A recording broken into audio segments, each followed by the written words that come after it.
Salam jumpa kembali pada Renungan Harian Toraya edisi 7 Agustus 2020. Saudara-saudara yang kekasih dalam Tuhan, kita sungguh bersyukur kita senantiasa mengalami dan merasakan bagaimana Allah yang terus menguatkan dan terus memberi semangat bagi kita dalam suasana pandemi COVID-19 sampai saat ini. Dan karena itu marilah kita senantiasa menyerahkan kehidupan kita kepadanya. Saya mengajak kita untuk membuka hati dan mempersiapkan diri untuk merenungkan firman Tuhan sejenak. Marilah kita berdoa. Terpujilah namamu ya Allah, Allah pemilik kehidupan kami. Hari yang baru yang Engkau anugerahkan ini boleh kami nikmati sampai saat ini. Dan kini ya Tuhan, di hadirat-Mu kami datang membuka hati, kami datang membuka kehidupan kami untuk mau diisi oleh kebenaran firman-Mu, untuk dikuatkan dan disegarkan oleh kebenaran firman-Mu. Berfirmanlah ya Tuhan, sehingga kami sungguh-sungguh memahami dan memaknai firman-Mu. Hanya di dalam nama Yesus Kristus kami berdoa. Amin. Adapun bahan bacaan kita saat ini terambil dari Kisah Para Rasul pasal 18 ayat 24 sampai 28. Firman Tuhan. Sementara itu datanglah ke Efesus seorang Yahudi bernama Apolos yang berasal dari Alexandria. Ia seorang yang fasih berbicara dan sangat mahir dalam soal-soal kitab suci. Ia telah menerima pengajaran dalam jalan Tuhan. Dengan bersemangat ia berbicara dan dengan teliti ia mengajar tentang Yesus. Tetapi ia hanya mengetahui baptisan Yohanes. Ia mulai mengajar dengan berani di rumah ibadat.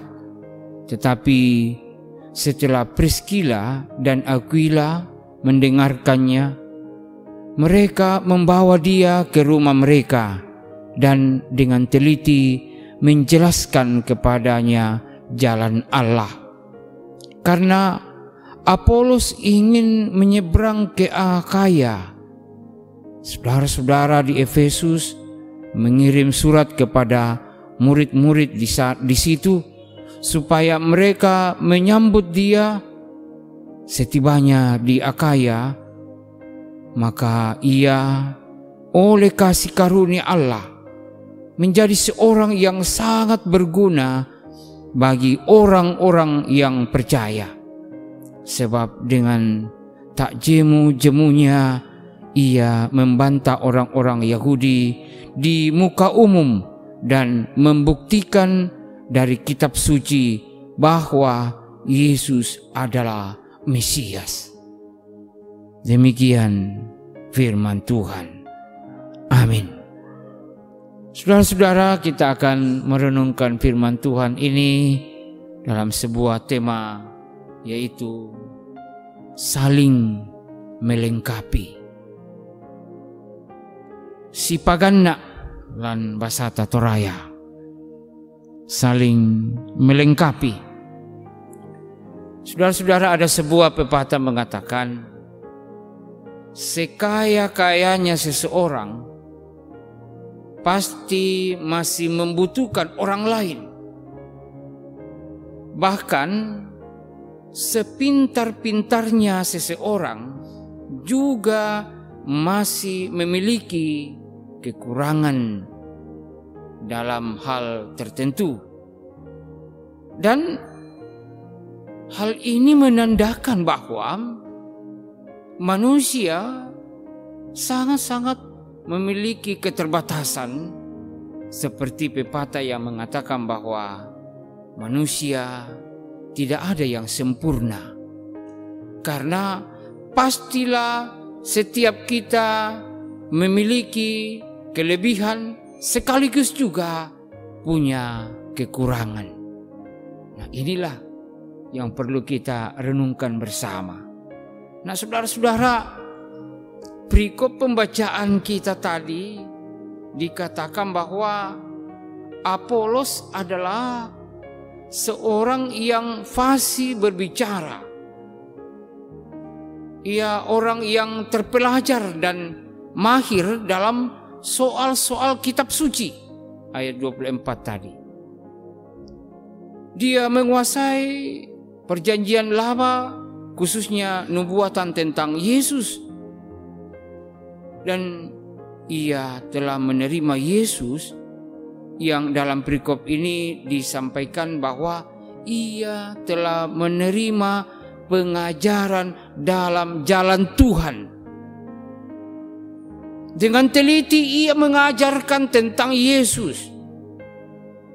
Tetapi ia hanya mengetahui baptisan Yohanes.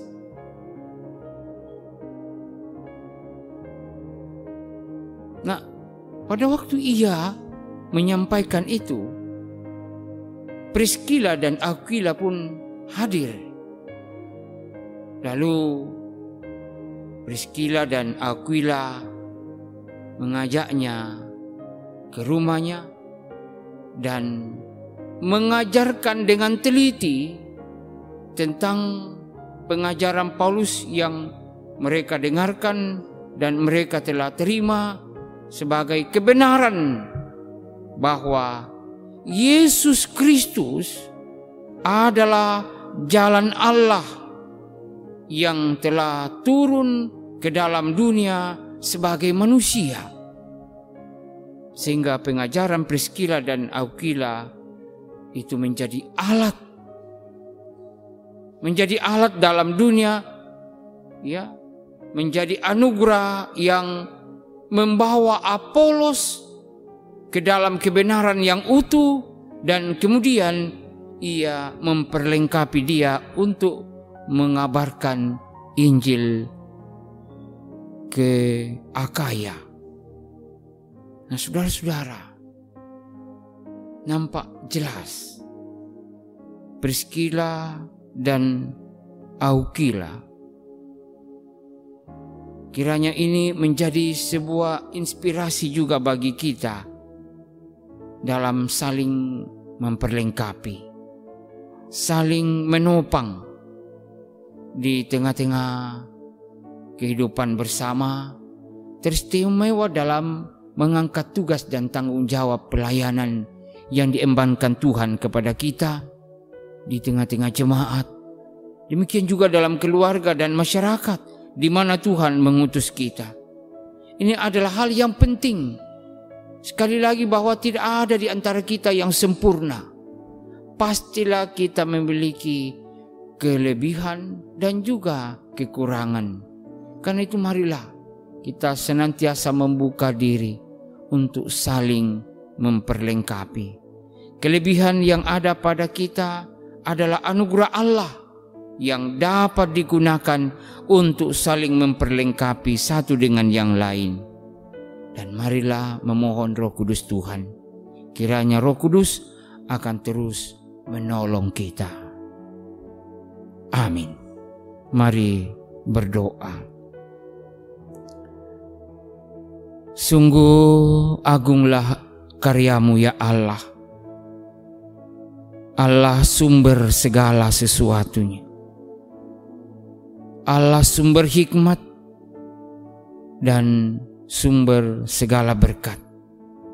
Engkau yang telah memperlengkapi kami satu dengan yang lain, dengan potensi dan kemampuan untuk saling memperlengkapi.